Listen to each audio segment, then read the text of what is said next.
I can help you. With whatever you need, I can help. I always wanted to create Victor. I wanted Oz to sort of have a mentee.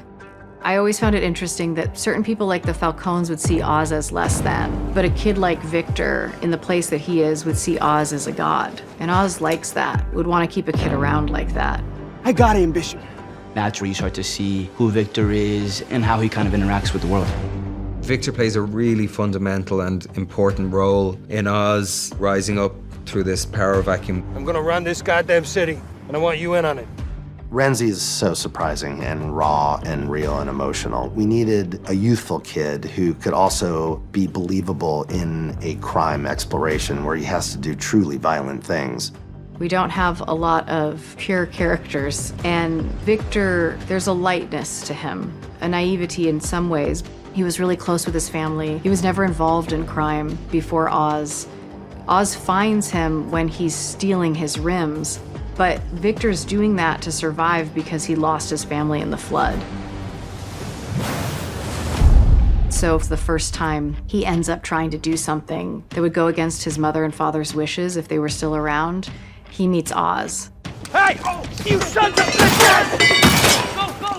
Once Vic comes into Oz's orbit, Oz has this moment of empathy for Vic. Please, please, please. Victor has a stutter.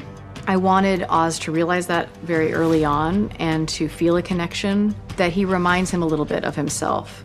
With his bum leg and with his scarred face, there's this way in which that's all a vulnerability, so that when Vic's stutter is revealed to Oz, it can't help but affect him. What's your name? It's Victor. It was important to make sure that we were depicting having a speech impediment correctly. We worked with Mark Winsky. He really helped Renzi dissect that aspect of the character. We worked on practicing different types of stuttering, whether that's a block like that, or a prolongation, or a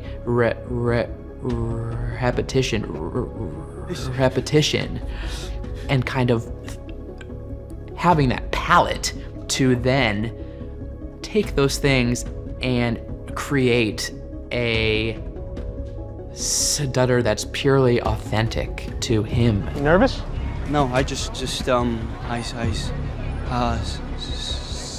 stutter. Where Mark really was the most helpful was in figuring out what's kind of going on in the mindset of someone who's stuttering and how that feels.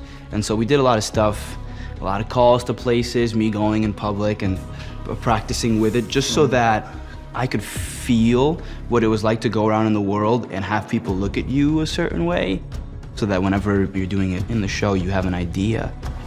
Right, I'll do the steak The restaurant scene is a really big spot-on scene for the stuttering community. Victor has a lot of trouble, and the waiter fills in his sentences, which people shouldn't do, by the way. Steak frites. Hey, don't do that. The man was speaking. Let him finish.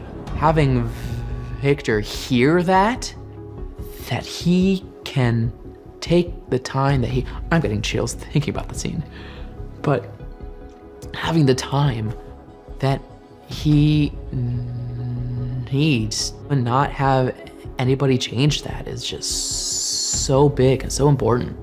Renzi just did such a beautiful job and really embraced that aspect of the character, and it became so much a part of him. It's an interesting depiction and something that's not a limitation for him at all by any stretch. It's just part of who he is. Fuck what they think. Let them wait. You know, take up space. You got fight in you, Vic. You gotta let it out. Oz sees something in Victor, and the common thing I think you find with young men, why they get into crime, many of them are looking for father figures, older brother figures, and Oz was the perfect person to lead Victor into this world. I believe in you, kid. And over the course of that relationship, there's a turn that happens with Vic. There's a moment where Victor is trying to figure out, should I go with this girl, Graciela, who I really love and care for, who's very emblematic of his past, or should I stick with Oz, who treats me badly half the time? What did you have before I found you, huh, kid? You got all the opportunity in the world right fucking here. It's an empowering feeling to be able to think that you're a part of something bigger. And you're with a guy who you've seen is pretty damn capable. Where else am I gonna get this? And so when he's thinking about, do I leave or do I take this opportunity that I've been given, it sort of opens him up to be able to make the decision, this is the life that I wanna live, this is what I wanna do. Slowly and surely enough, we do get to the point where Oz starts giving him much more respect, much more responsibility. Victor takes that on and wears it kind of like a badge of honor.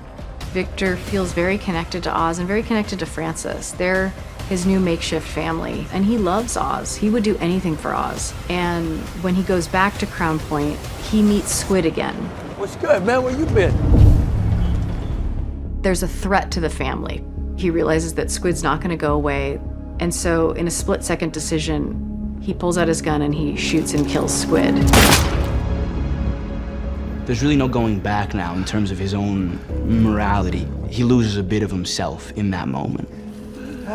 He aims incorrectly, he clips his neck, and Victor has to watch what he did. Just to show how imperfect Victor is at this. He's not a skilled killer, but this is the first person he kills. I'm sorry. It's also an evolution. When you're in a gang, if you're part of a crew, if you're in the mob, your first kill's a big deal. The trajectory of where he was at the beginning to this person who now can kill others, you see the consequence emotionally, but you know this is now part of his DNA. This is who's become.